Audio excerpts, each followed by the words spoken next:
సుమన్ టీవీలో మీ business promotions కోసం ఈ కింది నెంబర్ను సంప్రదించగలరు.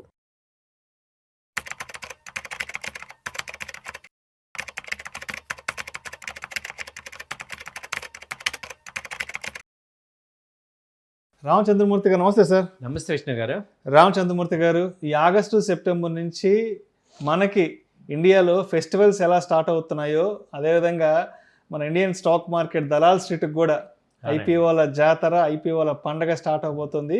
ఈ ఆగస్ట్ నుంచి సెప్టెంబర్ వరకు దాదాపు 35 మార్కెట్ సెషన్లకు గాను 34 కంపెనీలు ఐపీఓకి ఆన్బోర్డ్ కాబోతున్నాయి. వీటిల్లో మనందరికీ బాగా తెలిసింది, మనకి బాగా సుపరిచితమైంది, మనం ప్రతిరోజు టీవీలో చూసే ఒక పెద్ద యాడ్ వస్తుంది, అదే లలిత జ్యువెలరీ. డబ్బులు ఊరికే రావని ఎండి కిరణ్ గారు చెప్తుంటారు కదా. సో మొత్తానికి లలిత జ్యువెలరీ అయితే ఐపీఓకి ఆన్బోర్డ్ కాబోతుంది. ఏంటి అసలు లలిత జ్యువెలరీకి సంబంధించి మనం ఇన్వెస్ట్ చేసుకోవాలంటే ఆ కంపెనీ ఫండమెంటల్స్ ఎలా ఉన్నాయి, ఏంటి టెక్నికల్స్ ఎలా ఉన్నాయి, తర్వాత ఐపీఓకి సంబంధించిన ఇష్యూ డేట్, ఓపెనింగ్ ఎప్పుడు, క్లోజింగ్ ఎప్పుడు, తర్వాత షేర్స్ అలాట్మెంట్ ఎంతవరకు ఉంటుందని మన ఆడియన్స్ కొంచెం డీటెయిల్గా చెప్పగలరు. డెఫినెట్గా సార్. యాక్చువల్గా మనం ఈ మధ్య కాలంలో చూసిన ఎంటర్ప్రినర్లు అందరిలోకి ఫాస్ట్గా క్యారెక్టర్, ఒక ఎథికల్ క్యారెక్టర్ బిల్డ్ చేసిన పర్సన్ ఈ లలిత జ్యువెలరీస్ కిరణ్ గారు. ఆయన ఇంటర్వ్యూస్ కూడా అందరం చూసే ఉంటాం. ఆయన ఎంత కష్టపడి డబ్బుని తీసుకొచ్చారు, ఎంత డౌన్ టు ఎర్త్ గా ఉంటారు. ఆయన చెప్పే స్లోగన్ కూడా డబ్బులు ఊరికే జాగ్రత్తగా ఉండాలి. ఇది హార్ట్ నుంచి వచ్చిన వర్డ్స్ అనమాట. సో ఆయన జనరల్గా అందరికి హెల్ప్ చేద్దాము అని ఉన్నారు. మేము కూడా ప్రాక్టికల్గా లలిత జ్యువెలరీకి ఉన్నాం. అవి కొన్న చూస్తే ఏంటంటే డిఫరెన్స్ మార్కెట్లో చూసినా మనకి ఒక క్వాలిటీ కానీ, ఒక బ్రాండ్ కానీ, ఎథికల్ కానీ బాగా పెంచుకున్నారు. సో ఇప్పుడు అసలు ఒక లలిత జ్యువెలరీ కంపెనీ గురించి మనం చూస్తే ఇది ప్రజెంట్ ఏంటంటే మొత్తం ఇప్పుడు third largest and second fastest growing retail chain in India జ్యువెలరీలో, సౌత్ ఇండియాలో. మేజర్గా సౌత్ ఇండియాని మేజర్ టార్గెట్ ఇది జ్యువెలరీ సెగ్మెంట్లో ఆ రేంజ్లో ఉంది. తర్వాత వచ్చి 56 షోరూమ్స్ ఉన్నాయి. అదేమంత ఈజీ కాదు 56 షోరూమ్ మెయింటైన్ చేయటం. అది కూడా గత 10 సంవత్సరాల్లో మన కళ్ళ ముందు జరిగింది. అంతా కూడా జస్ట్ మన కళ్ళ ముందు. అందులో కూడా ఎక్కువ ఆంధ్రప్రదేశ్, తెలంగాణ, తర్వాత కర్ణాటక, తమిళనాడు, పాండిచేరి, వీటిల్లోనే సౌత్ ఇండియాలోనే ఎక్కువ ఆయన టార్గెట్ చేశారు. తర్వాత 2 మ్యానుఫ్యాక్చరింగ్ ఫెసిలిటీస్ ఉన్నాయి, చెన్నై కానీ, కాంచీపురం కానీ. ఆ తర్వాత 93.96% రెవెన్యూ వచ్చేది గోల్డ్ జ్యువెలరీ నుంచి వస్తుంది ఆయనకి. సో తర్వాత జ్యువెలరీ స్కీమ్స్ అయితే చాలా స్కీమ్స్ ఆయన పాపులర్ అయినాయి. సో ఫ్లెక్సీగా ఉంటాయి. సో దాదాపు 2026 యావరేజ్గా చూసుకుంటే 5 lakhs నుంచి 6 lakhs కస్టమర్స్ స్కీమ్స్ ఉన్నాయి. వాళ్ళ దగ్గర జ్యువెలరీ స్కీమ్స్ ఇన్వెస్ట్ చేసిన 5-6 లక్షల మంది ఉన్నారు. 5-6 లక్షల మంది ఉన్నారు. అంటే 56 షోరూంలో ఎథికల్గా అది బాగా డెవలప్ చేసుకున్నారు. సో మనకి రెవెన్యూ అది చూసుకుంటే దాదాపు రెవెన్యూ వచ్చి 16,000 కోట్లు 2024లో ఉంది. అలాగే ప్రాఫిట్ చూసుకుంటే దాదాపు 12,000 రెవెన్యూ తీసుకొచ్చారు. ప్రాఫిట్ వచ్చి 360 crores ప్రాఫిట్ ఉంది. సో మంచి లాస్ట్ 5 years నుంచి కూడా మంచి ప్రాఫిట్స్ వాళ్ళు మెయింటైన్ చేస్తున్నారు. తర్వాత ఏంటంటే ఎక్కువగా ఏంటంటే స్ట్రాంగ్ మార్కెట్ పొజిషన్ చాలా ఉన్నాయి, స్ట్రాంగ్ ఉంది.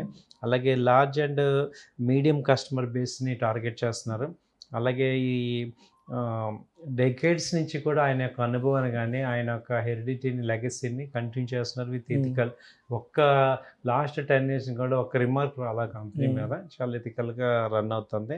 సో అందరికీ కూడా యాక్సెప్టెన్స్ బాగుంది. ఇప్పుడు ఈ ఇష్యూ ఐపీఓ గురించి ఒకసారి చూస్తే మనం, ఇది వచ్చి 1,700 crores ఐపీఓ ఎక్స్పెక్ట్ చేస్తున్నారు. సో దీనిలో ఏంటంటే 1,200 crores ఏమో ఫ్రెష్ ఇష్యూ చేస్తున్నారు, 500 crores ఆఫర్ పర్ సేల్, అంటే కంపెనీలో ఆయన ప్రమోటర్స్ షేర్స్ అమ్మేస్తున్నారు. సో తర్వాత ఏంటంటే ఇది డేట్ వచ్చి ఆగస్టు 17 నుంచి 19 వరకు 3 రోజులు ఉంది. అలాగే ప్రైస్ బ్యాండ్ వచ్చి 190 నుంచి 201 మధ్యలో ఉంది. సో లాట్ సైజ్ వచ్చి 74 షేర్స్. సో రీటైల్ పార్టిసిపేషన్ 35% ఇస్తున్నారు. తర్వాత కంపెనీ అయితే మనకు తెలిసిందే, ఇది 51 సిటీస్లో ఉంది. సో ఈ కంపెనీని మనం చూసుకుంటే, నార్మల్గా చూసుకుంటే పీర్స్ని కంపేర్ చేస్తే, ఇప్పుడు దీనికి పీర్ కంపారిజన్ కళ్యాణ్ జ్యువెలరీ ఉంది. ఇది ప్రెజెంట్ రేట్ కళ్యాణ్ జ్యువెలరీ వచ్చి 550-600 మధ్యలో ఉంది. సో దాంతో కంపేర్ చేస్తే ఇది కొంచెం అండర్ వాల్యూలో ఉంది.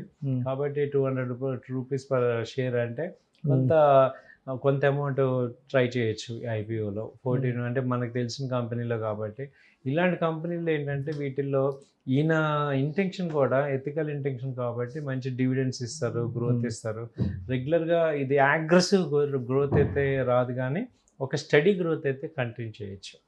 సో అది సో మొత్తానికి ఐపీఓకి సంబంధించిన డీటెయిల్స్ అయితే మాత్రం ఆగస్టు 17 నుంచి 19 వరకు ఐపీఓ ఓపెనింగ్ ఉంటుంది.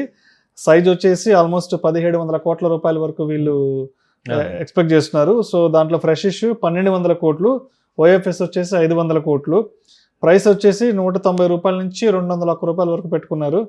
లాట్ సైజు 74 షేర్లు వస్తాయి అంతే కదా, రిటైల్ పోర్షన్ 35%. అవునండి. సో ఒక కంపెనీ విషయానికి వస్తే ఆల్మోస్ట్ 51 సిటీల్లో ఉంది, 61 స్టోర్లు వరకు ఉన్నాయండి. త్రూఅవుట్ ది ఇండియాలో 51 స్టోర్లు, 51 సిటీలు, 61 స్టోర్లు వరకు ఉన్నాయి. అవునండి.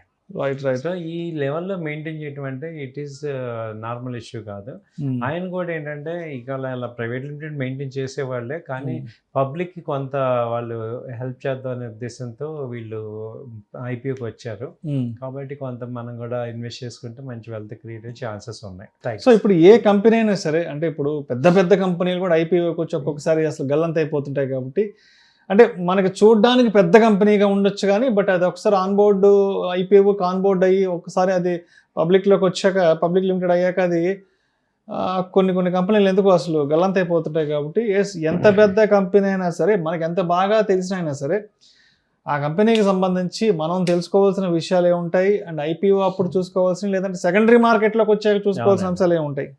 Excellent sir. ఇది మీరు ఈ మధ్య ఇప్పుడు ఏమైందంటే మన ఇన్వెస్టర్స్ అందరూ కూడా ఏం చేస్తున్నారంటే ఐపీఓని కూడా షార్ట్ టర్మ్లో ట్రేడింగ్ లాగా చేస్తారు.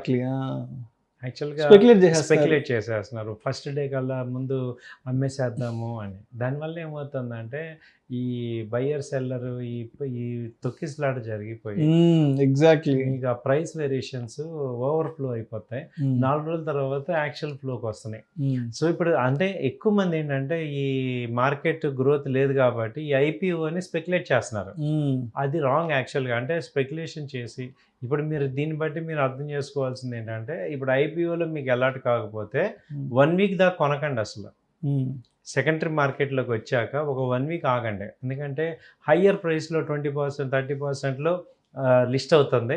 మీరు మళ్ళీ 2-4-5 రోజుల తర్వాత ప్రాఫిట్ బుకింగ్ జరిగిపోతుంది, ఇష్యూ రేట్ దగ్గరికి వస్తుంది. కాబట్టి కొంచెం అబ్జర్వ్ చేసి మీరు అంత కంగారు పడాల్సింది ఏమి లేదు. ఒకవేళ ఇష్యూ కాకపోతే ఒక 4-5 రోజుల తర్వాత కొనుక్కోండి. సో అలా చేసుకోవచ్చు. సో మెయిన్ ఇక్కడ ఏంటంటే స్పెక్యులేషన్ కాకుండా చూసుకుంటున్నాం. Right sir. Thank you sir. Thank you so much Ramachandramurthy గారు.